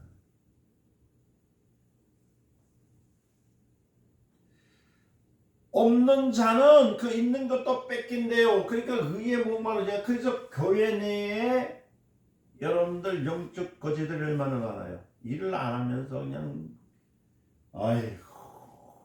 하나님의 일이 뭔지도 모르면서 와서 그냥 쓰잘데가 없는 것들, 죄송한 얘기입니다만 그냥 거칠을 하는 것들만 말해요. 화려한 것에다가 그냥 자기가 옷자는데 거기서만 일을 열심히 하니까 뭐만 불러? 배만 부르는 것이에요. 어떤 배? 이 밥통만 부르는 것이지. 참 강의가 좀 그래요. 자, 좀 들어갈까요? 자, 봅시다. 하려고 하는 사람은 자꾸 더 가져옵니다. 하지 않는 사람은 절대 할 수 없다는 거예요. 그래서 제일 위험한 것이 뭐냐면 교회에서 무엇이든지 시키면 사양하지 말라. 뭘 시키면 왜 자꾸 사양을 해? 이렇게 해보세요. 이렇게 해주세요. 이렇게 하면 돼. 하면 하나님께서 보상해 줍니다. 예수 일을 하기 위해서 줄이고 목마른 자, 그 사모하는 자가 그 일에 배부를 것이요. 그러니까 보상도 있다는 얘기예요. 누구의 보상? 영적인 것이 있기 때문에 육적인. 그래서 먼저 그의 나라와 그 을을 구하라. 그럼 이 모든 것이 영으로 먼저 시작되면 육적인 것이 따라온다.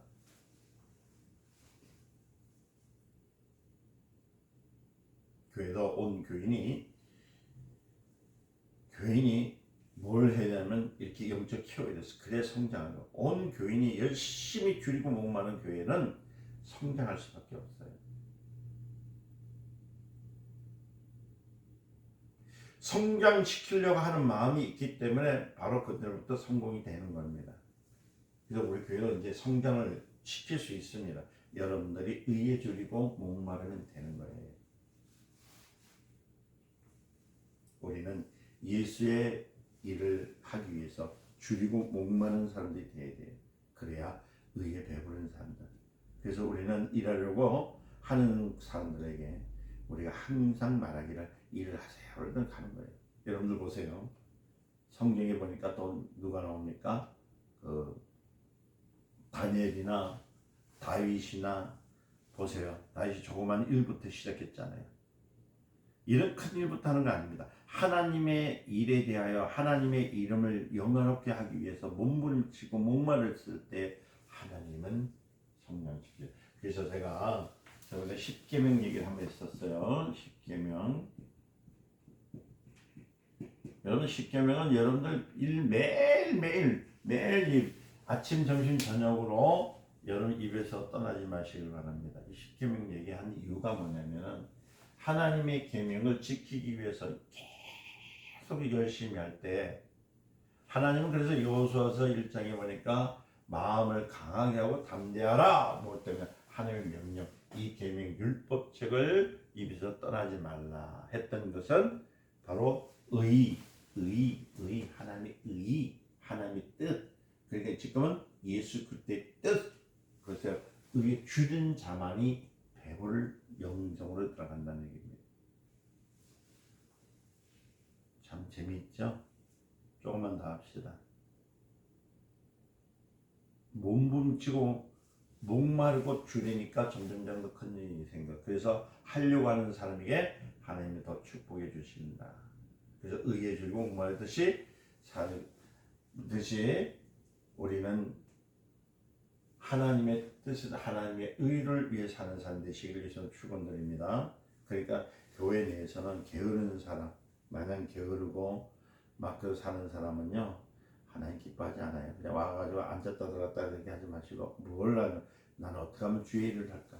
여러분 슬기로운 다섯 처녀 아시죠? 등불을 가지고 신랑을 준비하듯이 그저 그들은 열심히 모았던 거예요. 기름을. 그런 사람들은요 주님 만나고자 할 때 만났잖아요.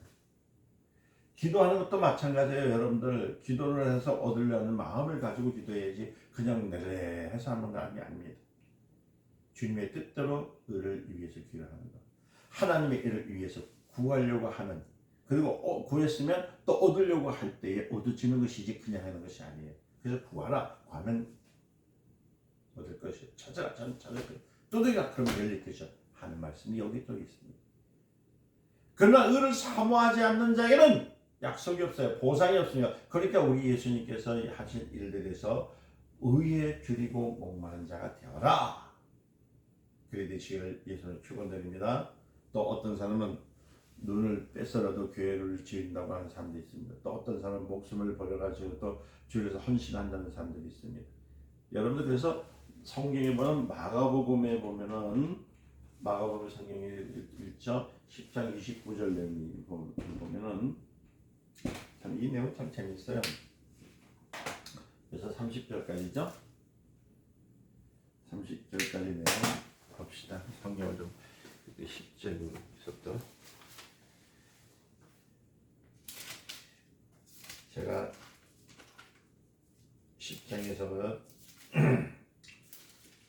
29절에서부터 읽어볼게요. 예수께서 이르시되 내가 진실로 내게 이르노니 나와 복음을 위하여 집이나 형제나 자매나 어머니나 아버지나 자식이나 전투를 벌이는 자는 현세에 있어서 집과 형제와 자녀와 어머니와 자식과 전토를 다 100배나 받기를 겸하가 받고 내세 영생을 받지 못할 자가 없느니라.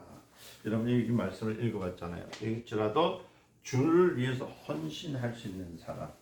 뭐 어떤 사람들은 뭐 아까 얘기했듯이 뭐 눈을 뺏어게 뭐 가게를 다 준다 하지만은 그러니까 그런 사람들의 마음은 뭐냐면 의에 주님을 위해서는 그런 마음이 있다는 거예요.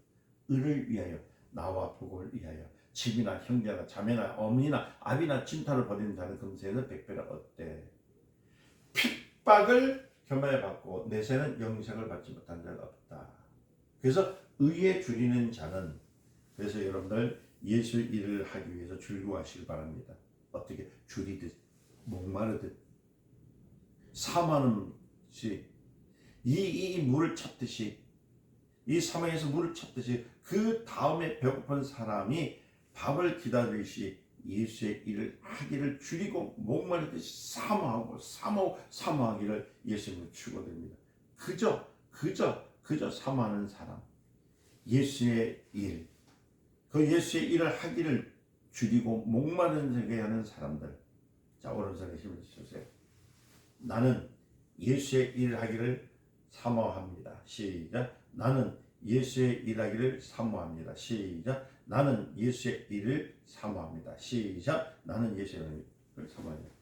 여러분 할렐루야. 여러분 축복 받으시기를 예수님으로 축원드립니다. 자, 그 다음에 우리가 또 이제 몇 장이죠? 7절에서 나왔죠. 마태복음 이제 긍휼히 여기는 자라고 합니다. 마태복음에 우리가 또 자꾸 읽어보면서 재밌죠? 자, 7절 얘기를 이제 또 한번 봅시다. 시간이가 그래도 이제 좀 이렇게 적어가면서 쓰니까. 그래서 이게 그냥 지나갈 수 있는 것이 아니기 때문에 하나하나 설명하기 때문에 시간이 많이 가요. 자, 7절. 7절에 말씀을 읽어보면 긍휼히 얘기해요.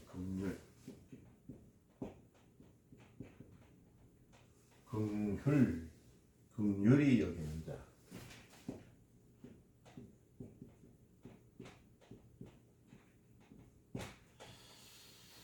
긍휼히 여기는 자. 자, 긍휼히 여기는 자는 복이 있나니 저희가 긍휼히 여김을 받을 것이요. 긍휼히 여기는 자는 긍휼히 여김을 받는다. 자, 다시 말하면은 영적으로 부유한 자로다라는 말이에요. 이 말은 긍휼한 것은 무슨 말이에요?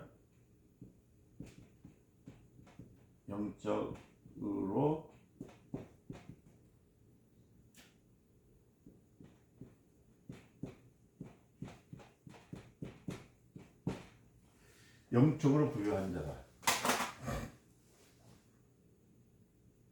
긍휼히 여기는 자는 저희가 긍휼을 여길 만다 그랬죠. 이 긍휼이라는 말은 원래는 이 뜻이 있습니다. 이 말 뜻의 뜻은 이 긍휼이라는 뜻의 원뜻은 뭐냐면 불쌍히 여기랍니다.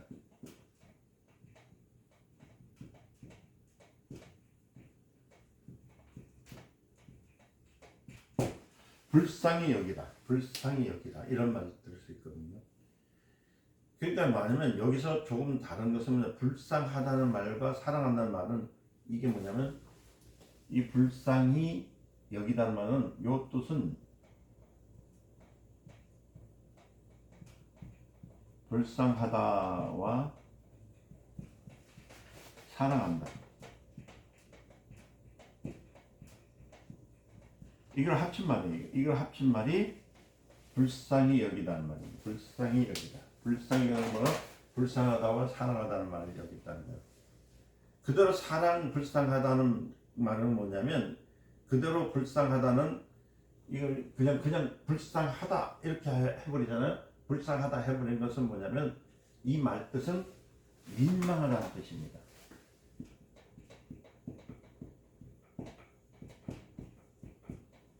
불쌍하다는 뜻은 오늘 민망하다는 뜻이에요. 민망하다. 있는데 보세요.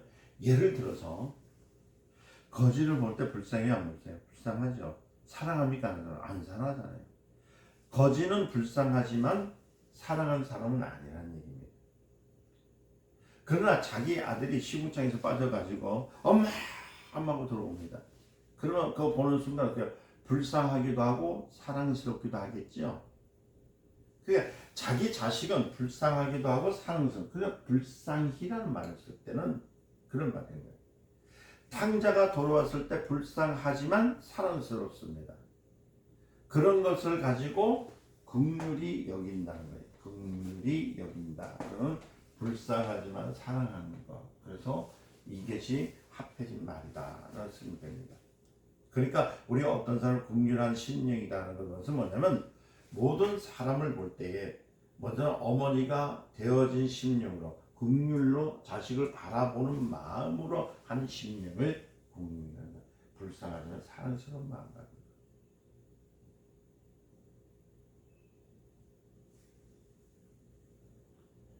예를 들어 가시나무가 나를 이렇게 가다가 헐컸습니다. 그 가시나무에 그 어머니가 되어준다면 가시나무를 꺾어버리지 않겠습니까? 우리 어머니 확 꺾어버리죠. 그렇게 했잖아요.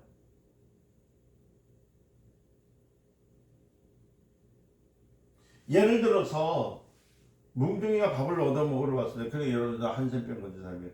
근데 알고 보니까 그게 우리 어머니예요. 그러면 그 어머니를 가시는 내보내겠습니까? 아니잖아요. 그게 뭐냐면 내가 어머니와 같이 불쌍하지만 사랑스러운 것. 이게 긍휼이라는 뜻입니다.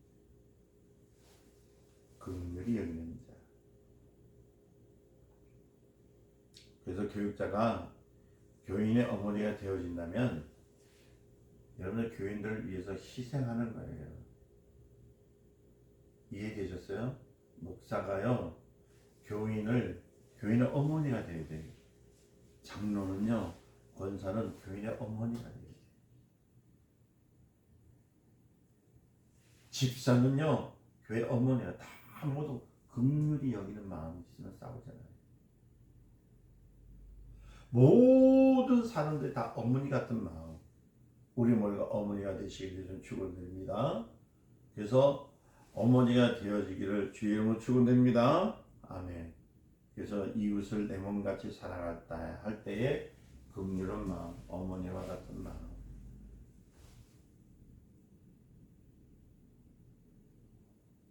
옛날에 보면 가문에는 흉년이 들 때 자식들은 배 터져 죽지만은 어머니는 굶어 죽는다고 말했잖아요.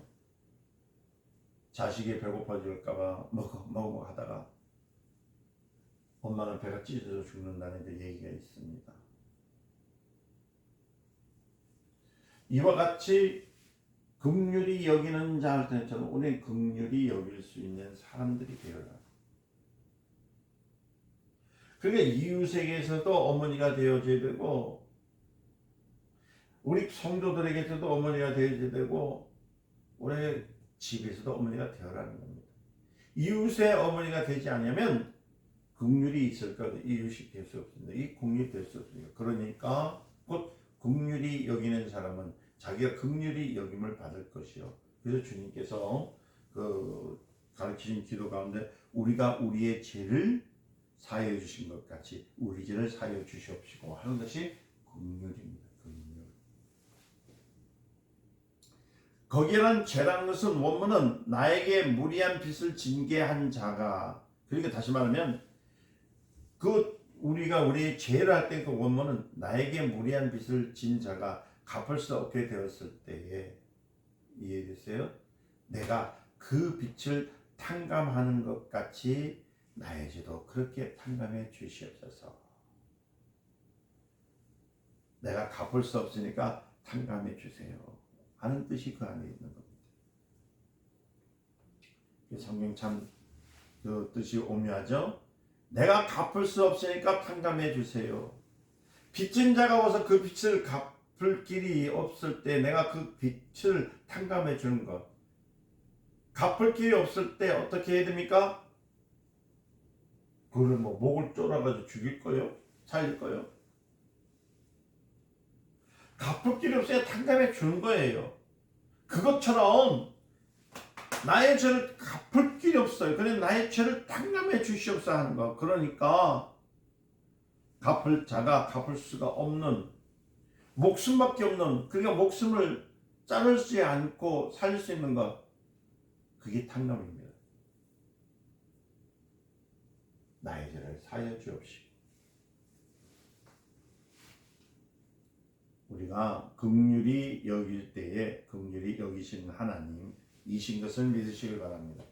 우리 교회는 긍휼을 여길 줄 알아야 돼. 그래서 성경은 이렇게 말을 해요. 자기 주인에게 500년 빚진 자가 갚을 길이 없었잖아요. 그래서 내어줬는데, 그래서 이거 어떻게 합니까 하니까 왕이 내가 용서해 준다, 탕감한다 내쫓았는데, 자기는 길을 가보니까 50년 빚진 자를 데려놓고 막 목을 쪼르는 거야. 너 돌아가면 지금 네 가도록이라 성경에 있잖아요. 그러니까 갚을 길이 없다고 하고 가둬버리잖아요. 그걸 나중에 누가 듣습니까? 임금이 듣잖아요. 그래가지고 500년 빚진 자를 탕감해 줬더니 내가 뭐 50년 빚진 목을 졸라. 그래서 그럼 네 것도 내놔라 해서 다시 그 사람을 갖다 가뒀다잖아요. 오늘날 이 긍휼이 없어요. 긍휼한 사람은 남의 죄를 보지 않습니다. 남의 허물을 보지 않습니다. 우리 신자들이 훌륭한 신자는 남의 허물을 보지 않아요. 훌륭한 신자는 긍휼을 볼 수 있는 사람들이 되는 거예요. 우리 하나님이 우리를 그냥 하나님과의 관계없는 사람을 여긴다면 하나님이 우리를 긍휼히 여길 수 없다는 얘기입니다. 우리를 보고 하나님을 아버지가 하라고, 우리를 보고 하나님을 아버지라 하라고 죄진 자식을 불쌍히 여기라는 것, 이거는 우리가 알아야 되는 겁니다. 하나님을 아버지라 하라, 그것이 우리 자신이 구원을 받은 능력이 있다는 것을 가르치라는 거예요. 그래서 성도들은 하나님을 아버지라 부른다는 것은 긍휼한 마음을 가지고 살아야 돼요. 하나님을 아버지라 하라, 그것은 우리 자신이 구원을 받은 능력이 있다는 것. 바로 하나님의 은혜를 입은 능력이, 그러니까 우리 하나님을 아버지라 하기 때문에 하나님이 우리의